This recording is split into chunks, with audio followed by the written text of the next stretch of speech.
Nigerian youth should stop protests now. Sagay.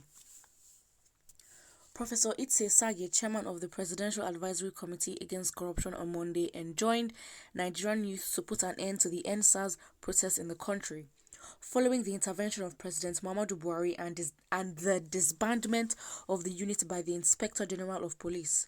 Sagay, who said the protest is being hijacked by hoodlums, added that having done what the youth requested. Why Nigerian youth should stop protests now. Sagay. Professor Etse Sagay, chairman of the Presidential Advisory Committee Against Corruption on Monday, enjoined Nigerian youth to put an end to the ₦EndSARS protests in the country, following the intervention of President Muhammadu Buhari and the disbandment of the unit by the Inspector General of Police. Sagay, who said the protest is being hijacked by hoodlums, added that having done what the youth requested, the federal government maybe have no choice than to forcefully put an end to the protest if the youths continue.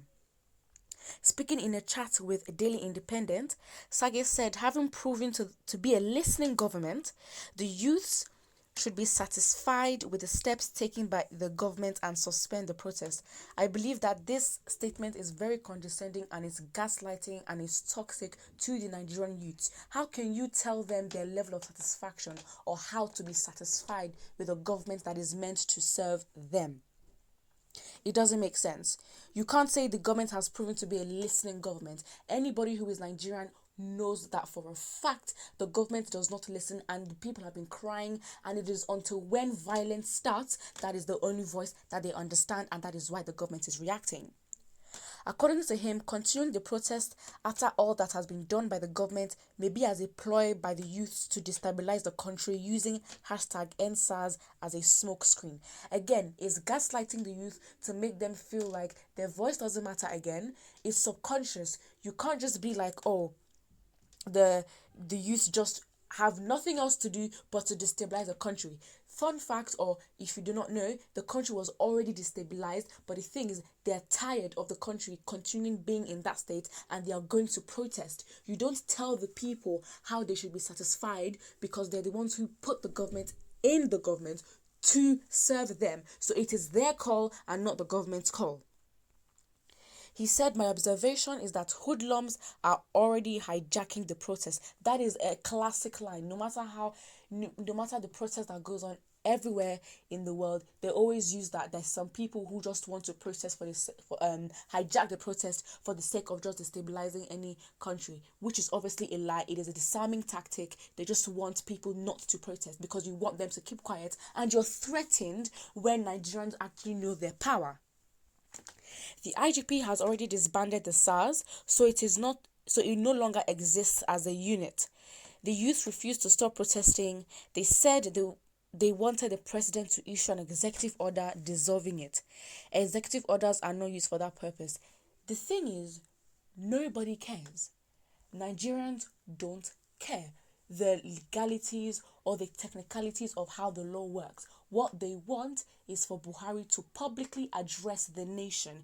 It is highly inappropriate for the president to go on Twitter to address the nation at such a heated time. Only Donald Trump can do that.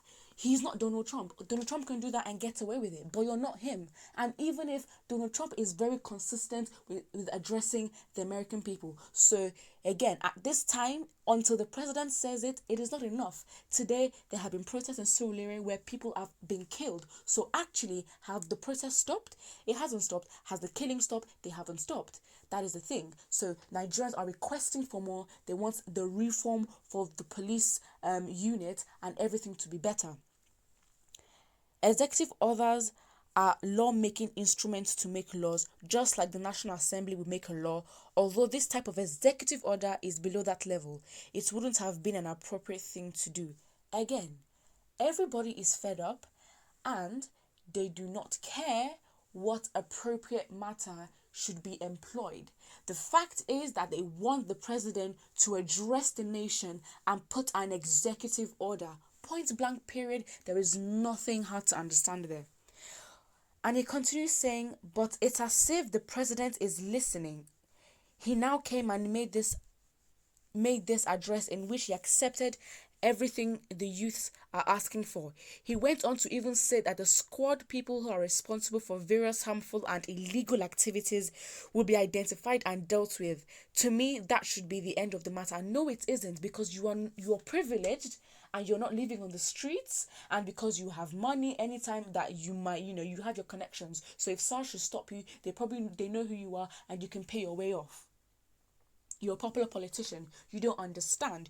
You can't just expect. You're not part of the people who are suffering. So therefore, you don't have a right to dictate what they should be satisfied with, because as their government, they should serve them, and they are requesting, in fact, they are demanding for what the government should do.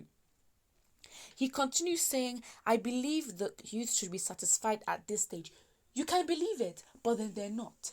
No one cares what is satisfactory or not. They just want the government to do something and end it.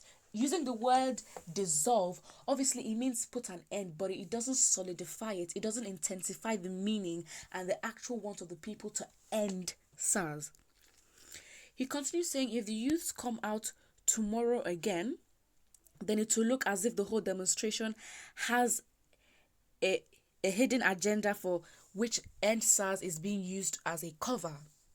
It will seem there is an agenda to disturb the stability of the country. The stability of the country was already disturbed. Boko Haram, the headsmen, they didn't do anything about it. It was already disturbed, and they want to use the youths as an excuse to gaslight them, to make them, to disarm them, to make them feel like their voice doesn't matter, that they are the cause for the disruption. No. The country was already disrupted. He continues saying, it will seem as if there is an agenda to disturb the stability of the country and engage in activities that may be along the line of #revolution now, which itself is the highest crime in our institution. So you're saying that the people requesting for revolution is a crime in a democracy. He continues saying, in such a situation, the government will have no choice to bring an end to it, and nobody will be able to complain then. This is what they were doing in Hong Kong for 9 months. Exactly. Nigeria is not Hong Kong. They are communist. They have their own system of government. It's not applicable. It will not work in a democracy.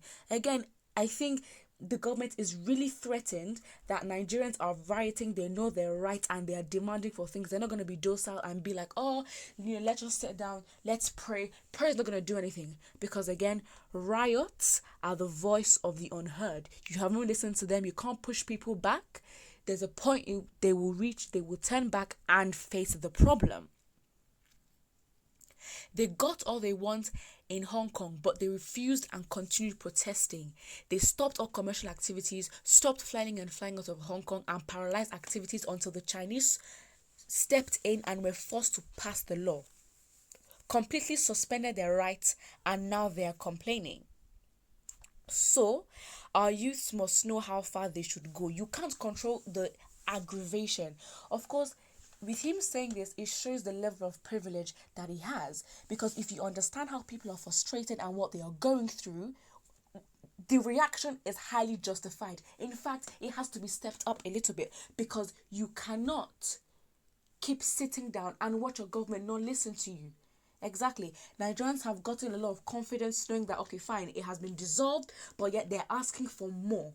And more must happen, especially a lot of influencers, celebrities. Everybody is on this case. There have been riots all over the world, and the voices of Nigerians are actually going to be heard. So, since they've gotten more than what they want, they haven't. At this stage, everyone should quietly go back to their homes and not continue obstructing the highways, disturbing commercial activities in the state. This comes from a highly privileged person who does not actually understand the ins and outs of how the streets work. And he says otherwise, it could give rise to much more serious consequences, which they themselves will not be happy about. He said, Sagay said, obviously this man is very, very privileged.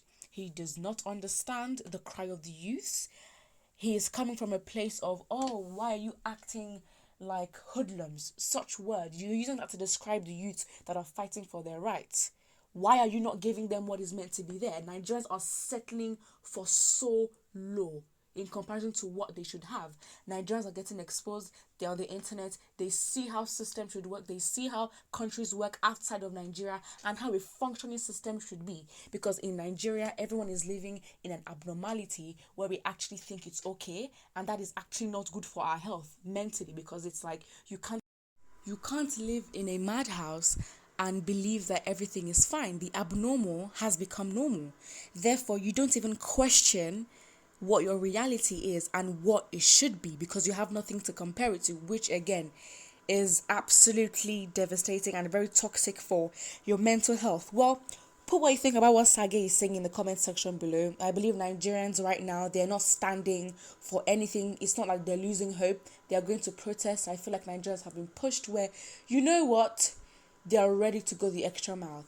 Put what you think in the comment section and do not forget to like and subscribe.